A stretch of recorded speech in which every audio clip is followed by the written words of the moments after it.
Thank you so much, Komal. I'm just sharing my screen.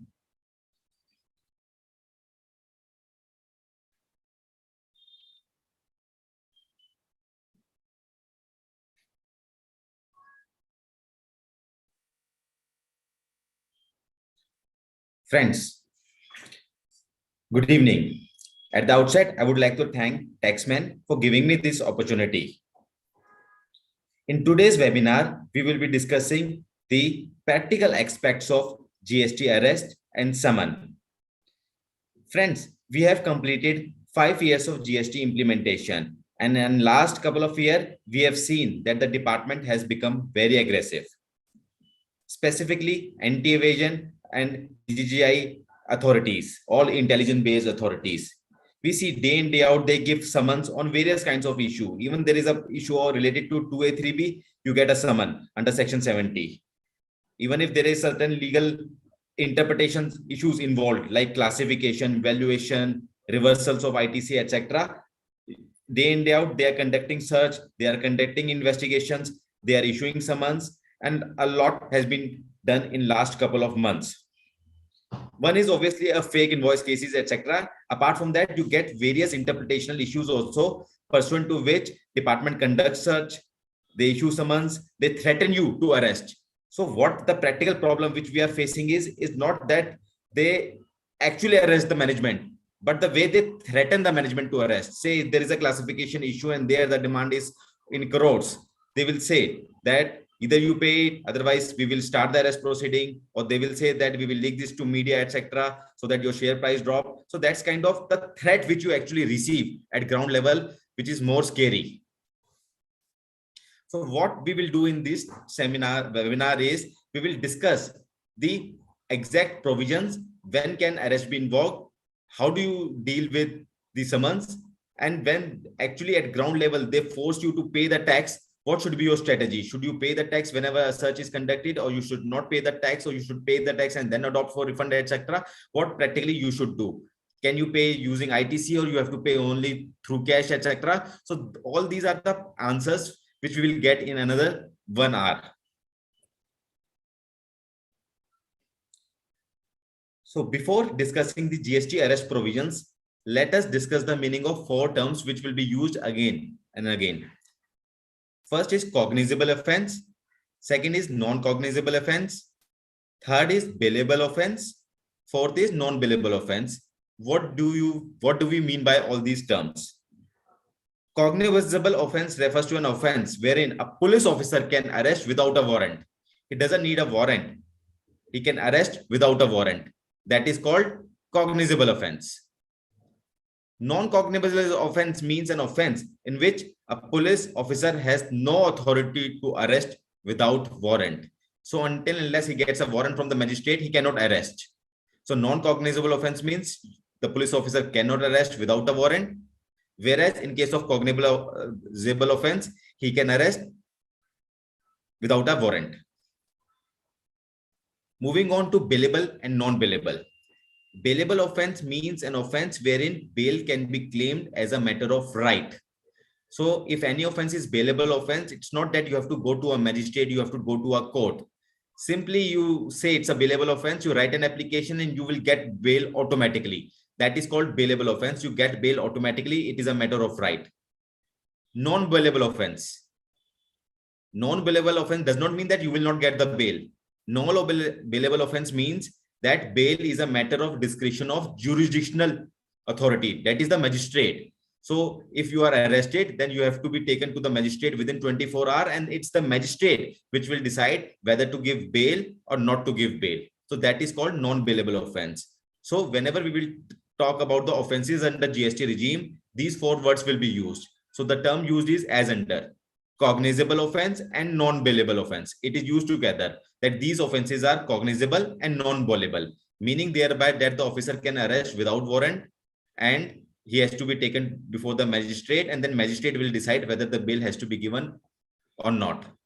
Second phrase will be used is non-cognizable offense and bailable offense. Non-cognizable and bailable offense, it will be used together. It means officer cannot arrest without a warrant, and even if arrested, you will get the bail automatically. Just give an application, bail bond, and you get a bail automatically. Section 69 is the relevant section governing the provisions related to arrest. It says that where the commissioner has reasons to believe that a person has committed any offense specified in clause A or clause B or clause C or clause D of subsection 1 of section 132, which is punishable under clause 1 or 2 of subsection 1 or subsection 2 of the said section, he may by order authorize any officer of central state tax to arrest such person. So section 69 provides that if a commissioner has reason to believe, so the first condition to be satisfied is that he should have a reason to believe that it is necessary to invoke the arrest provision. And when can he invoke, when can he authorize any officer to arrest that particular person? If he has committed any of the specified offenses as mentioned in section 69. So both the conditions should be satisfied. First, there should be a reason to believe that he has committed, that an arrest is necessary. Second, he must have committed any of the specified offenses as given in section 69. Let's see what are the nature of offenses which are given under section 69. That is clause A, B, C, D of subsection 1 of section 132. Section 132 of the CGST Act. It says, what are the offenses which are included? A person who commits or causes to commit and retain the benefit arising out of any of the following offenses, namely, so two categories of people are included in this. First is the taxpayer himself who has committed any of these offenses, and second is the person who is not the taxpayer himself, but a person who causes to commit and retain the benefit arising out of it. So what is the meaning of this phrase? We will discuss. So there are two categories of people which are included in this section 132. And what are the offenses? First offense, supplying any goods or services or both without issue of any invoice with the intention to evade the taxes. So it's kind of a client style removal. You supply goods and services without any invoice, client style removal, first offense. Second, fake invoicing. Issue any invoices or bill without supply of goods or services or both, leading to wrongful availment or utilization of input tax credit. So it consists of fake invoices. Third is avails input tax credit using such invoices or bills referred to in clause B, or fraudulently avails ITC without any invoice. So the recipient who has availed the ITC on the basis of a fake invoice, that is covered. That is the third offense. Fourth is collects any amount as tax but fails to pay the same to the government beyond a period of 3 months from the date on which such payment becomes due. So effectively, if these four offenses are committed, in that situation, the arrest provisions can be invoked. Moving on, the law classify these offenses into cognizable and non-bailable offense, or non-cognizable and bailable offense, depending upon the quantum of amount and tax involved. Only in cases where, or if the amount of tax involved is more than 5 crore rupees, I repeat, only in cases where the amount of tax involved is more than 5 crore rupees, registration wise, not PAN wise, registration wise, then all these four offenses, whatever we have discussed, all these four offenses will be treated as cognizable offense and non-bailable offense. If the amount is less than 5 crore rupees, in such a situation, these offenses are non-cognizable and bailable offense, meaning thereby that if you have issued a fake bill of your, and that if the taxpayer has committed any of these offense, however, the tax evasion is say of 1.5 crore rupees, of 1 crore rupees, then the offense is non-cognizable and bailable, meaning thereby that the officer cannot arrest you directly until and unless a proper adjudication is done and prosecution is launched. They cannot just issue you a summon and arrest you. However, in case the tax evasion amount is more than 5 crore rupees, I repeat, if the tax evasion amount is more than 5 crore rupees and you have committed any of these four offenses, then the GST officer has the right to arrest you. He can arrest you without a warrant. It's the commissioner has a reason to believe you have committed these four offenses. Amount is more than 5 crore rupees. He can authorize the central tax officer or the state tax officer to arrest you. Practically, what will happen? They will search you. They will give you summon, and thereafter they will start the arrest proceeding by preparing an arrest memo, and then will take you to the magistrate within 24 hours, and it will be on the magistrate to give you bail or not to give you bail. So what we have discussed is the quantum of the tax evasion that is more than 5 crore rupees, then only the offense is non-cognizable and non-bailable offense. And these are the 4 offenses that has to be done by the taxpayer. Now, who is covered under this entry? One is the taxpayer himself. Second is a person who causes to commit and retain the benefit arising out of it. Now, I am a taxpayer. I am a chartered accountant. I am filing a GST return of some taxpayers. And that particular taxpayer, what he has done, he has committed any of this offense. He has issued fake invoicing, say his total turnover for the month was 25 crore rupees. He issued fake invoices for 10 crore rupees, 10 crore rupees GST amount. As a consultant, I'm not aware. He's doing actual business. I'm not aware like what are his actual transactions, what are his fake transactions, etc. He inflated his turnover. He issued fake invoicing. Can department, and it comes to the knowledge of the department. Can department come and ask me, you are a chartered accountant, you have filed his return, you have abated him and caused this fraud. Accordingly, I will cover you under this phase, who causes to commit and retain the benefit arising out of it. See, if I'm filing a normal returns of somebody or a different application of somebody, etc., I'm not committing a fraud. I'm not making him commit this fraud and retain the benefit arising out of it. There is no money which accrued to me. My professional fee for return filing cannot be said to be an amount which is retained by me on account of the fraud undertaken by the taxpayer. And to collaborate what I am saying, I will take you to the agenda notes of the 38th GST Council meetings. Friends, whenever any amendment is issued, like this particular amendment, this phrase which is there, or causes to commit and retain the benefit arising out of it, it is effective from 1st January 2021, which was introduced by Finance Act 2020. And whenever there is an amendment is proposed in the Act only when the GST Council approves. Thereafter, any amendment is proposed in the Finance Act, and whenever there is a GST Council meeting, you will always get the agenda notes of the GST Council meeting, from where you can gather the intention why a particular phrase has been included, or why any amendment has been done. And when we look at the 38th GST Council meeting, I will just read the exact paragraph which was there, why this phrase was included.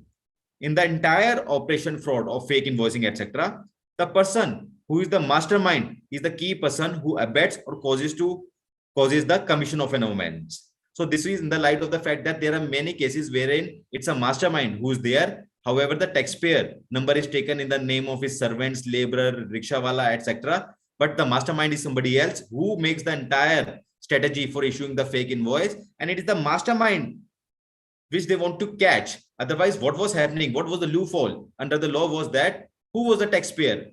The penalty could have been imposed. The prosecution, the arrest provision could have been invoked only on the taxpayers. Whereas I am a mastermind, I am not a taxpayer.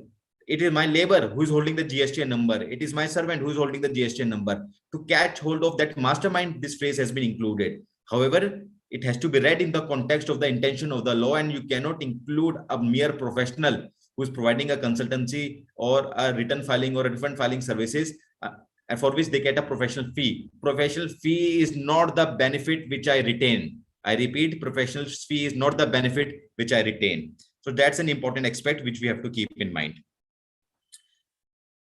What we discussed in the section 969 was that the commissioner should have reason to believe. So reason to believe means there should be certain sufficient evidences with him which makes him feel that it is necessary to arrest a person, and it should not be mere a suspicion. If we see Gujarat High Court, they said the words reason to believe contemplates an objective determination based on intelligence, care, and deliberation involving judicial review as distinguished from a purely subjective consideration. The Supreme Court in case of Tata Chemicals said reason should be based on that of an honest and reasonable person on reasonable grounds, and not merely on suspicion, gossip, or rumors, etc. Meaning thereby that he should actually have sufficient and reasonable amount of evidences to say that I have to arrest that person. Arresting a person is a big thing. It's a right to the freedom. So ultimately, I should have that sufficient documentations to believe that it is necessary to arrest the particular taxpayer. And when I say I should have a reason to believe, I should have sufficient documents, I should have sufficient evidences, etc., which makes me understand that I should have a reason to believe. It does not mean that all these reason to believe has to be given to the taxpayer. even if it is in my file and I have not recorded in the arrest memo. I repeat, even at the time of arresting a person, I have to issue an arrest memo, and in arrest memo, I broadly write the reason for arresting, and I don't give the exact details of the evidences which I have. But if I have all these evidences in my records, which I show to the magistrate, whenever a person is arrested, he has taken to the magistrate within 24 hours. And at that time, I show to the magistrate, this is the reason why I arrested him. That is also sufficient. Telangana High Court, in the case of P.V. Ramana Reddy, what it said, if reason to believe are recorded in the files,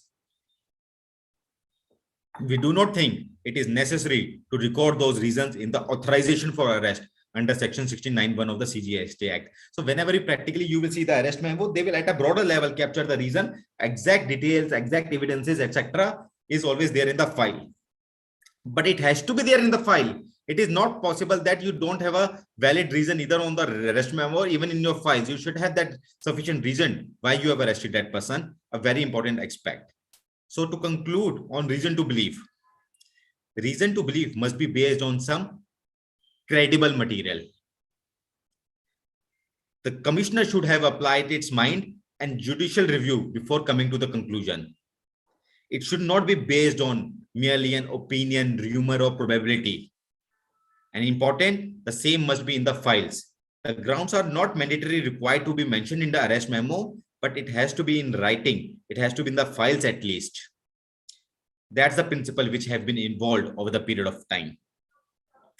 Moving on, let us now discuss some of the practical aspects of differences between a GST arrest and a normal criminal arrest. If somebody is arrested on account of an offense committed under a criminal law, say murder, etc., vis-a-vis somebody, a taxpayer is being arrested on account of a GST offense, what is the difference in the process of arrest, etc.? Friends, whenever a criminal offense is committed, an FIR is executed by the police officer.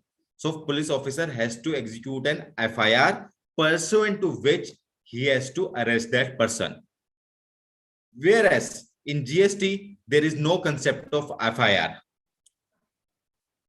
What practically happens is a search is conducted under 67, summons are given, statement is undertaken, and thereafter the permission is obtained under 69 from the commissioner, and the authorized superintendent or the officer arrest that person by making an arrest memo, and he has to take him before the magistrate within 24 hours. So there is no concept of FIR in GST law.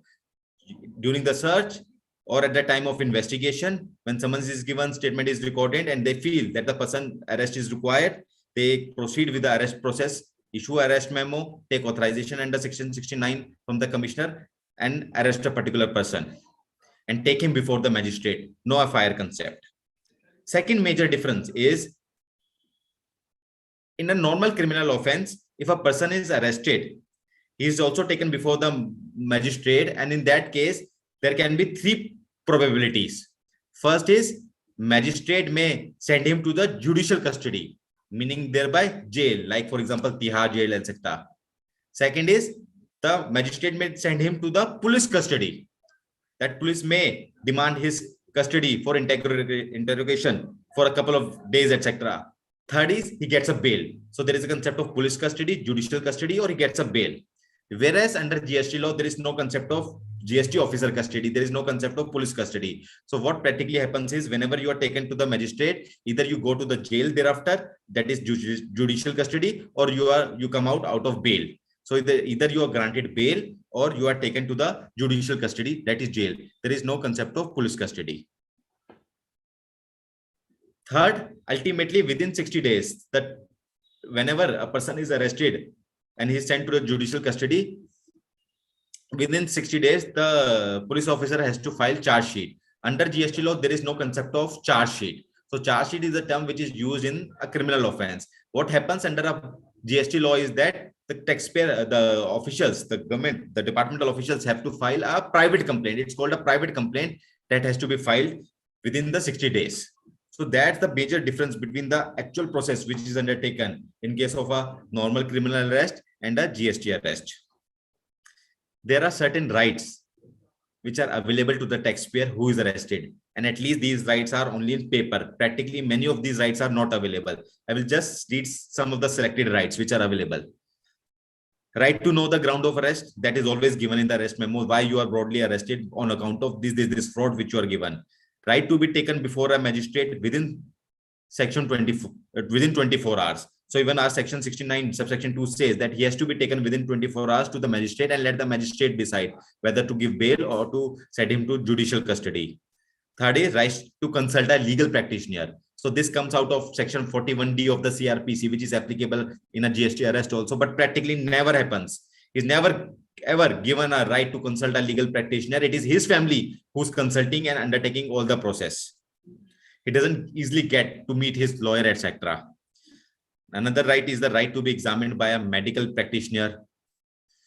Information regarding arrest and place of arrest has to be given to any of his friend, relatives, or any other person, which practically happens. They are giving these kinds of information. Moving on to the type of bails which are available under the GST law, or in fact, normal CrPc process. First is an anticipatory bail. So you know a search is being conducted, or you have been issued a summon, and you know you might have been, and you are aware that you are involved in any of the 4 offences, or you feel that department will make an allegation that I am involved in any of the 4 offences, specified offences, and the tax evasion amount is 5 crore rupees and I want a relief. I can always go to the court for asking an anticipatory pre-arrest bail, anticipatory bail. Practically what is happening under GST is that in some cases bail is being given, in some cases bail is not being given, and even if given, they are giving after making you deposit certain amount to the High Court. So anticipatory bail itself is not so easy to get. There are various judicial judgments on this, whether anticipatory bail can be given or not, or you have to actually file a writ under section 226. Practically in few cases courts have allowed. There are cases where they have also demanded pre-deposit. So first is the pre-arrest bail, anticipatory bail, which you have to keep in mind. Second is the regular bail which you get. So regular bail is a bail when you are arrested, you are taken before the magistrate, and thereafter you plead for bail, etc. And in that case, whenever the magistrate and there is a complete hierarchy, whenever any bail, regular bail application is decided, that is based on various factors, namely like the gravity of the offences, whether the procedure under the provision of CrPc has been followed or not, previous history of the accused, how is my cooperation with the investigation authority, likeliness of hindering the ongoing investigations, chances of tampering the evidence which are yet to be discovered, time, etc., etc. So there are various factors which are involved while deciding whether a particular person has to be granted a bail or not. But if I have cooperated, so it all depends upon the lawyer who's arguing that there was no intention to evade the tax. I'm a genuine taxpayer. I have to plead guilty. When I apply for the bill, I have to plead guilty and make sure that my arrest, if I am given a bail, it will not impact the investigation. That's assurance which the magistrate should get, that if I am being given bail, the investigation will not be impacted. Practically, that's the assurance which is required to be given. Then the next concept is called default bail. So what we just now discussed earlier was that if I am arrested, if a taxpayer is arrested, the department is supposed to file a private complaint within 60 days. If the private complaint is, or normally the charge sheet in layman language, is not filed within 60 days, I am automatically eligible for a default bail. So there are various cases wherein the taxpayers have got default bail. However, there are states like Haryana, nobody is getting default bail. They always make sure that the charge sheet of the private complaint is filed within 60 days. So 60 days is that's a default bail. So practically it's anticipatory bail before arrest, regular bail after arrest, and default bail. Within 60 days, they don't file a private complaint, you get automatic bail. That's called a default bail. During COVID period, there was a concept of interim bail also due to COVID reason, etc., which is not now applicable.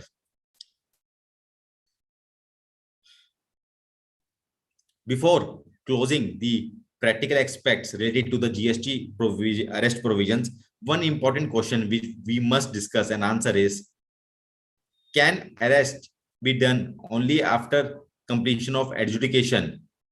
See, in pre-GST era, in Make My Trip, Clear Trip, etc., we had a judgment wherein it was said that there must be in the first place a determination that a person is liable to pay. which cannot happen till there is in first place a determination in terms of section 73, etc.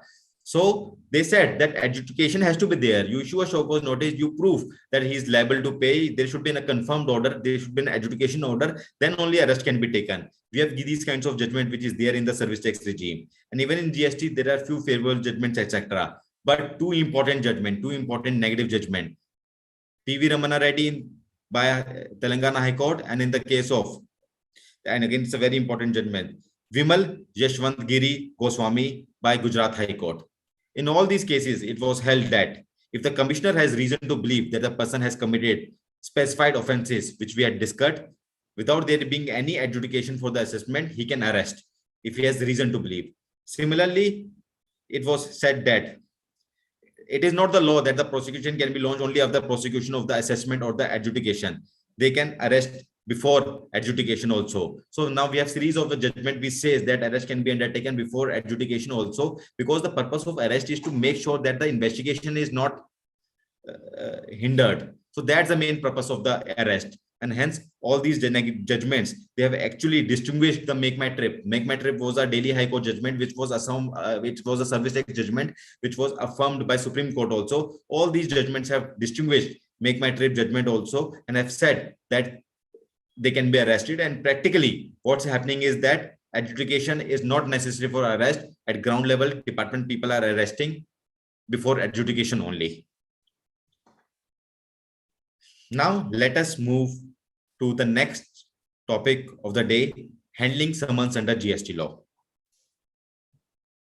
Section 70 of the GST Act deals with the provisions related to summons. I will read the provision as it is.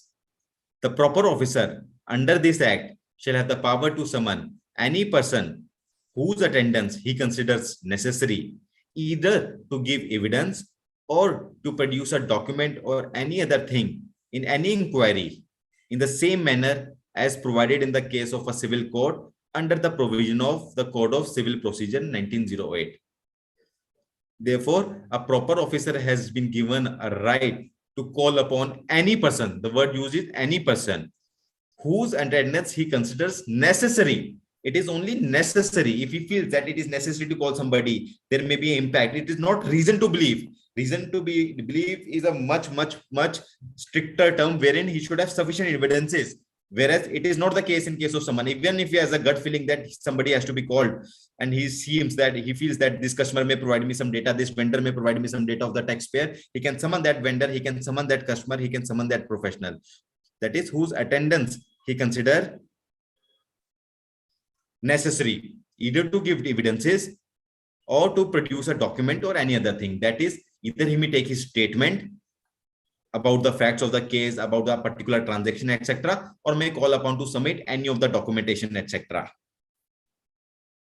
A person who is summoned is legally bound to attend these summons, and he is bound to state the truth before the officer.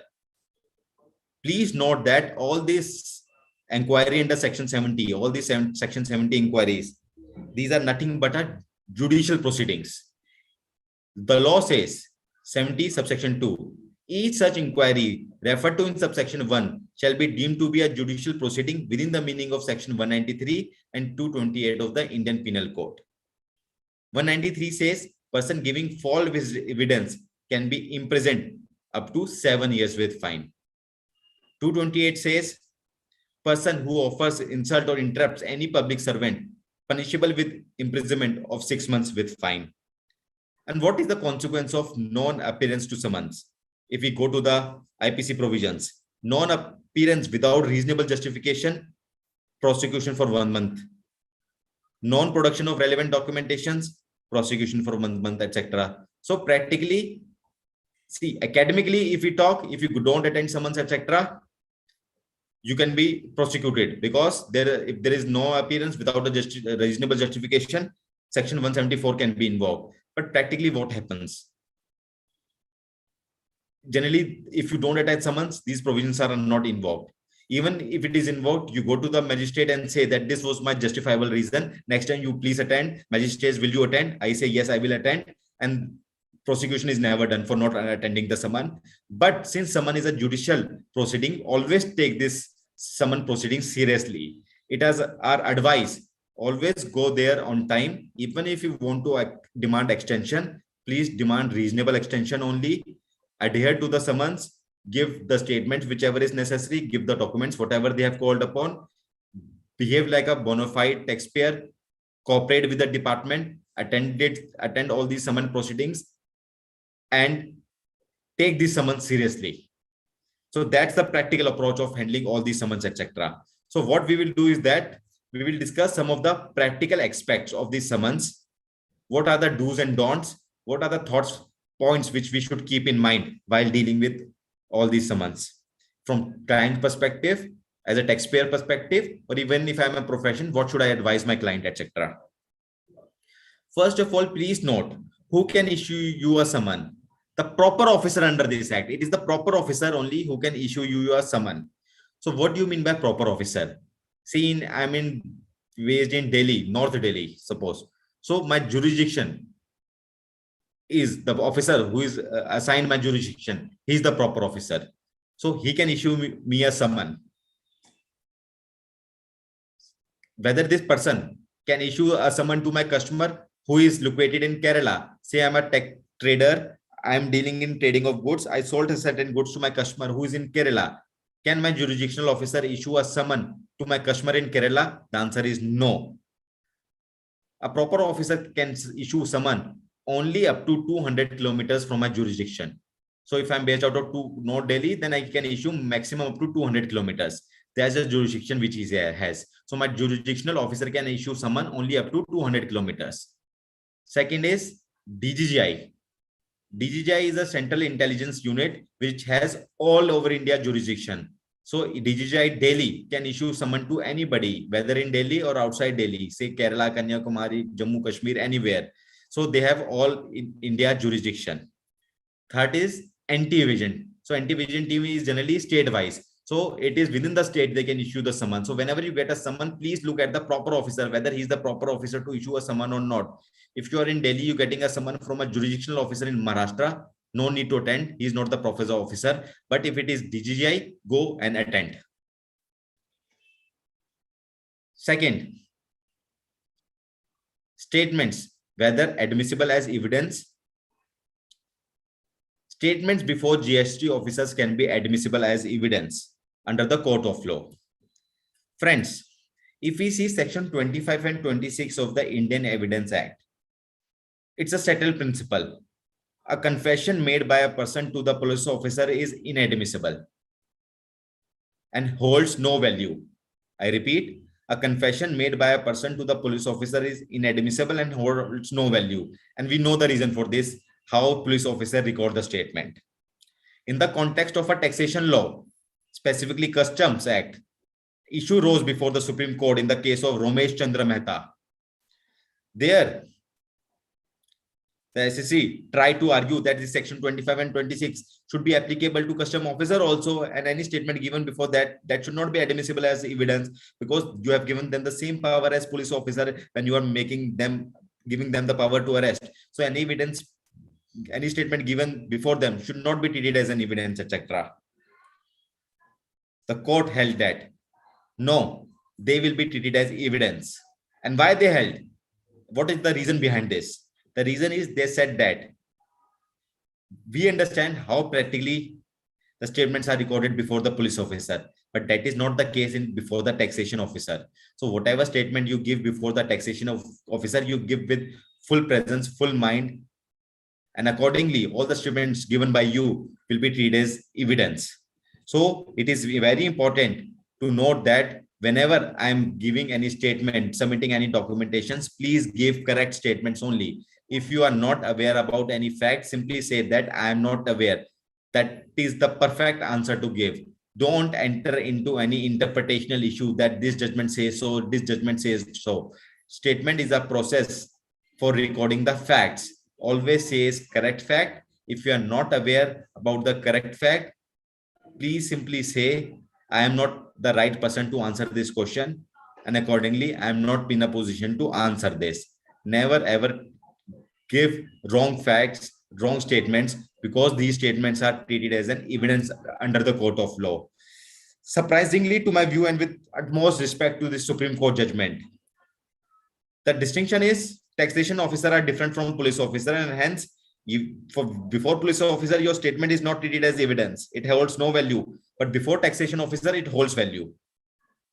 But what practically is happening in last couple of years, the investigations by the tax officer is not less than the way police is conducting investigation.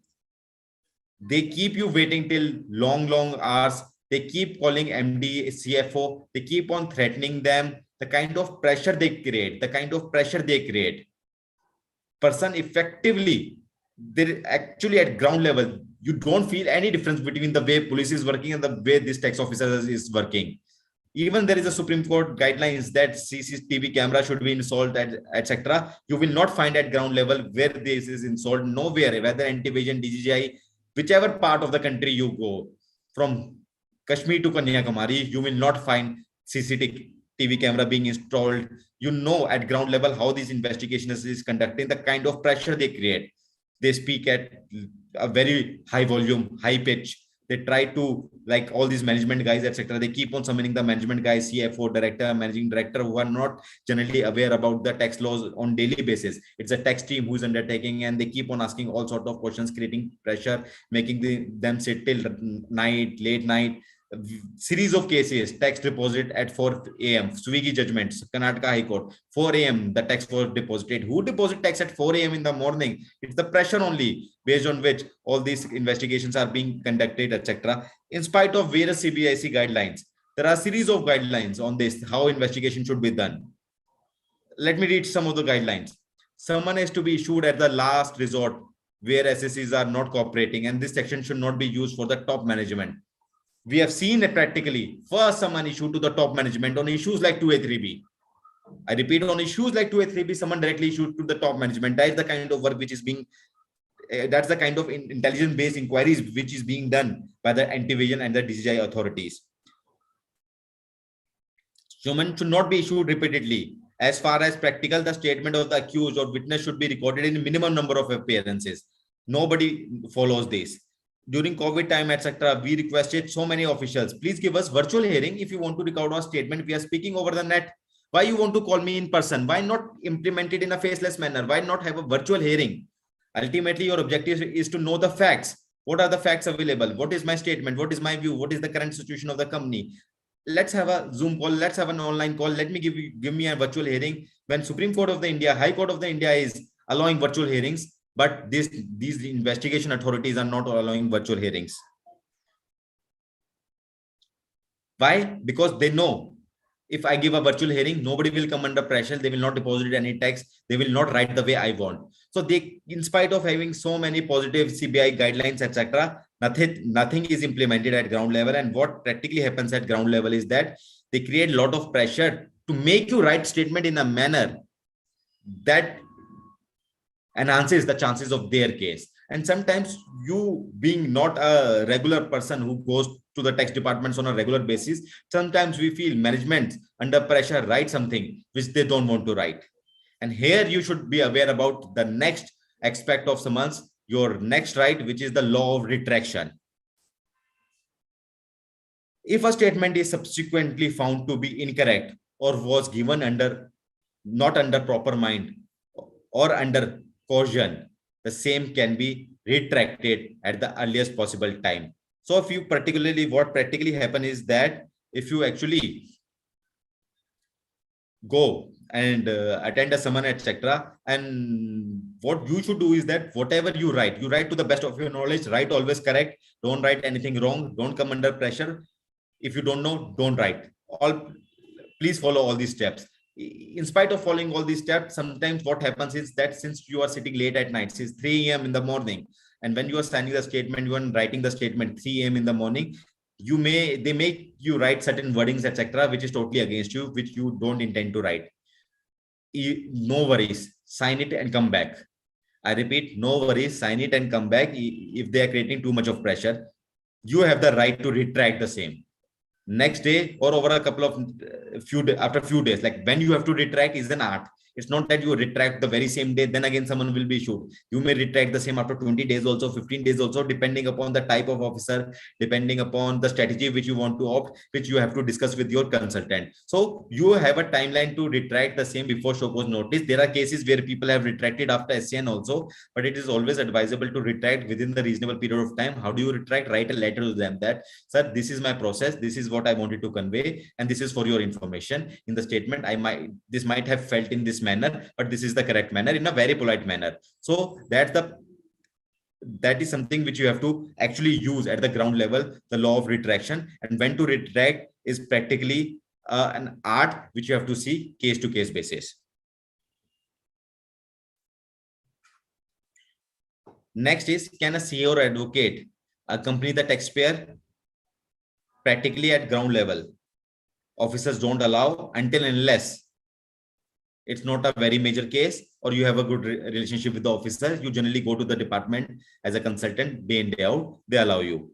But what is the legal position? The judiciary is divided. The judiciary is divided into this issue. There are certain judgments which says you cannot be allowed. There are certain judgments which says you may be allowed, but at a distance which is away from the hearing distance. In the sense, you can just see him. So there are practically, so what sometimes client says, they have been summoned. If like we, along with the client, we go to the taxpayer, along with the taxpayer to the department. Many times they allow the consultant also, but there are times where they don't allow the consultant. Then the taxpayer says, sir, what to do? Should we go to the high court and take permission, etc.? We avoid. We say, don't go to the high court. You will hardly get any permission, etc. We are there. We are sitting at a distance to you. Don't worry. Give statements and come back. So we have to give that confidence to the taxpayer.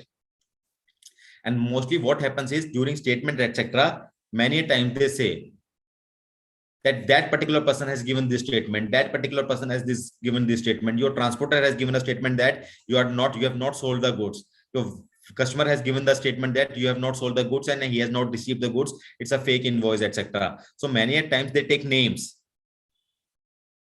So that's a very basic art of department, to take names, that your MD has said so, your junior has said so, your salesperson has said so, your customer has said so, transporter, vendor, etc. Please don't go by names. SSC has a right to cross-examine the witness, third party, whose statement has been obtained and used against such person. If they are taking names, please tell to the officer that I want to cross-examine this. He is speaking lie. Please call him in front of me. Give me the right of cross-examination. So whenever these days we are seeing so many show cause notices on fake invoices, etc., wherein the allegation has been made based on the statement of the vendors or the transporters that this taxpayer is fake, etc., and a show cause notice is issued. No cross objection right is given. Never, no cross objection inquiry or examination is undertaken. So we write in the show cause notice that please allow us cross objection, please allow us cross examination, etc. And there are a series of judgments wherein if the right of cross examination is not given, the tribunals and the courts have quashed the show cause notice. So I should be aware this is the right which I have to use. So these are the basic principles which we should keep in mind whenever we are dealing in summons. To summarize, please attend summons. Don't avoid. There is no harm in taking extensions. 1, 2, 3 extensions, fine enough.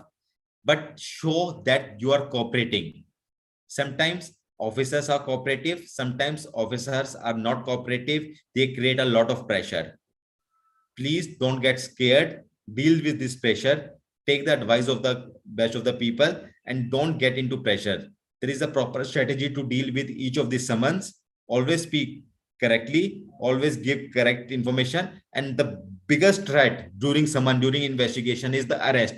Please note, on a classification issue, you cannot get arrested. We have seen DGI threatening, I will arrest you if you don't pay this tax. It is 40 crore rupees tax evasion, etc. You can't get arrested in a classification issue, in a valuation issue, in an ITC 42, 43 reversal issue, interpretational issues, etc. It is only those 4 specified offenses which we discussed where the arrest could have been invoked.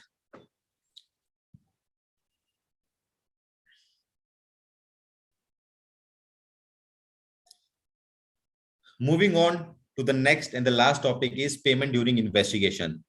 So what practically happens is that whenever anti-evasion team comes or DJI comes, they come in the morning, afternoon, evening, etc. But they will always go late night or next early day morning, or they will continue with the search for 2-3 days. They don't leave within the office hours. Their general practice is to stay till 2 a.m., 3 a.m. in the morning, pressurize the client and get the tax paid. There are multiple issues.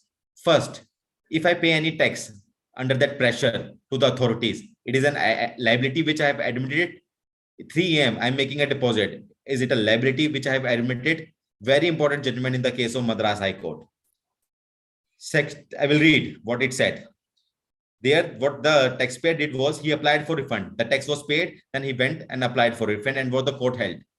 Section 74(5), under which I paid the tax, is not a statutory section for advance tax payment pending final determination in assessment. It is contrary to the scheme of assessment set out under Section 74. Merely because an assessee has made a few payment as per his signed statement under stress of investigation, it cannot lead to self-assessment or self-assessment of tax.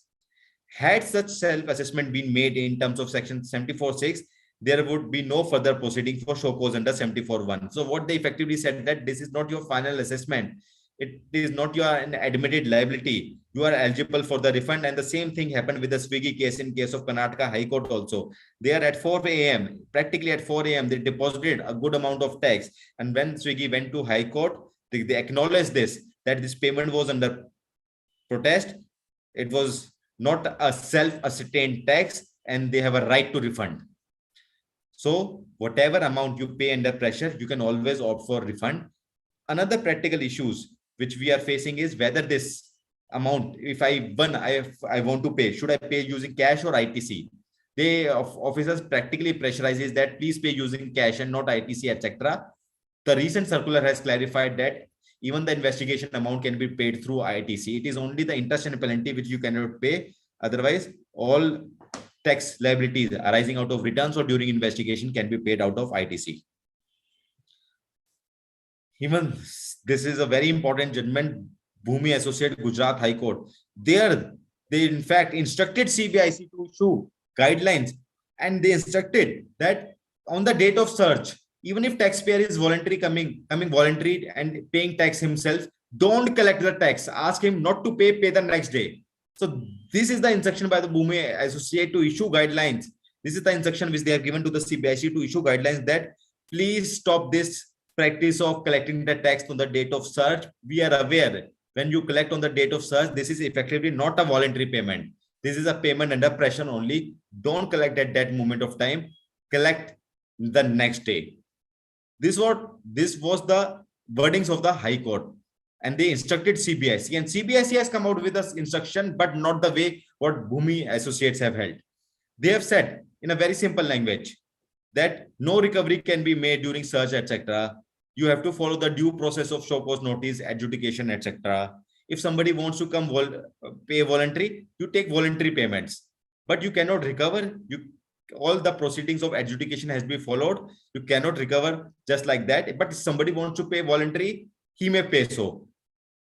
On the date of search, whether I'm paying voluntary or it is under pressure is the question of law. If they allow, if the instruction would have been that don't collect the amount on the date of search, collect it thereafter only, then only in real terms it could have been a voluntary payment. But this seems to be like a normal instruction to me, the way in so many other instructions of issuing summons have been issued by CBIC, etc. And at ground level, even after these instructions, the way anti-evasion and DGI and all authorities are dealing, it is same. So you should have a proper strategy to deal with all these investigations. So with this, we end our webinar for the day, and now we will take up the various question and answer.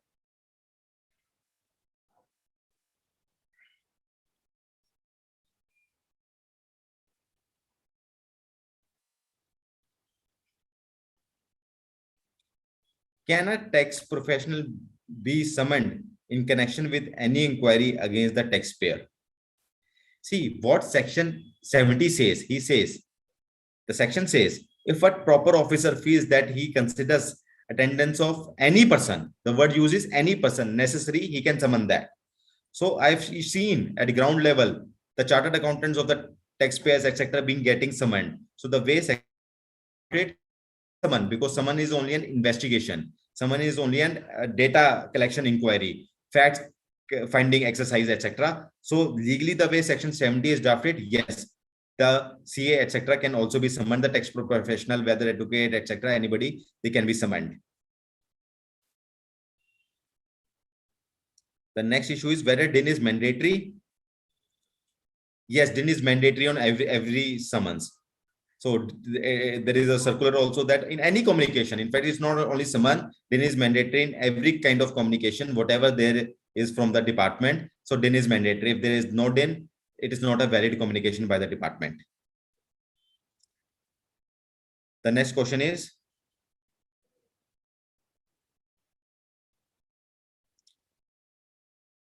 whether power to summon itself is a power of conducting inquiry. See, summon is a process of collecting the facts and the data, etc. It's a part of the investigation process. So, but it is not a proceeding which is issued. Summon is not a legal proceeding. Legal proceeding is when you get a scrutiny notice under section 61, when you get a show cause notice, or when you are actually, all these scrutiny notices, show cause notices, assessments, audits, all these are conducted. Summon is a step prior to that. It's only a fact finding, collection finding data. It's a part of your investigation process. It's a first process. Can a person be arrested without adjudication of the show cause notice? See, that's what practically happening, and that's what the Telangana High Court in case of PV Narman Reddy and in Gujarat High Court has held that adjudication is not necessary. GST arrest provision can be invoked before the adjudication process also if a commissioner has reason to believe that somebody has to be arrested so that the investigation can go without any hindrance. He may do so. So yes, practically without adjudication, person can be arrested.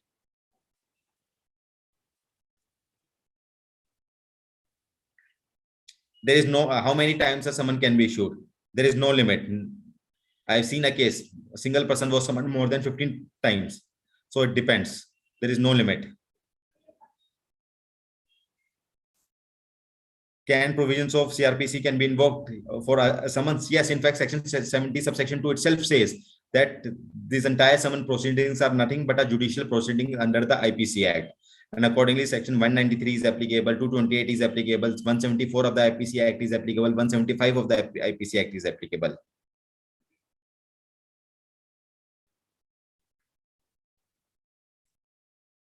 See, if someone can be issued if after the material asked is already on record with the department. So if they are issuing someone, if the material is already with the department, write a letter to them, sir. These are the material which I have already given to you. These are the various documents which you want. Give them again if they want. So better, see, don't leave someone as it is. Give a reply to the someone. If you, even if you don't want to attend, you feel that he's giving summons again and again, simply write to the summon, reply to the authority that I've been summoned already so many times. I've already given the detail. This detail is already with you. This is so, and accordingly make a reply to them. Don't avoid someone. So that's my answer. Because all this helps you in later stage of time, not at the time of investigation when the things actually turn into a litigation. All these small things will be of great help to you. With this, I think we have covered all the issues.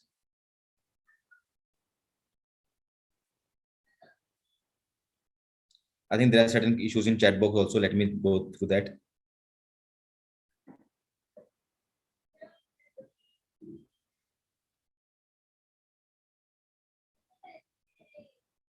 If payments are made during investigation, can penalty under section 74 subsection 5 be applicable? So practically what happens is that what DGI do is that, or anti-evasion under section 74 even jurisdiction, to close a case under 74, they will always ask you to pay tax plus interest plus 15% penalty. Then only they will close the case. Otherwise, you pay tax during such, etc. Thereafter, they will issue a show cause notice. You fight, they will invoke penalty. If you want to close fully, tax plus interest plus 15% penalty. Otherwise, be ready for the SCN. Hardly in few cases, they make case under 73, but more than 95 to 97% cases, they make case under 74 only.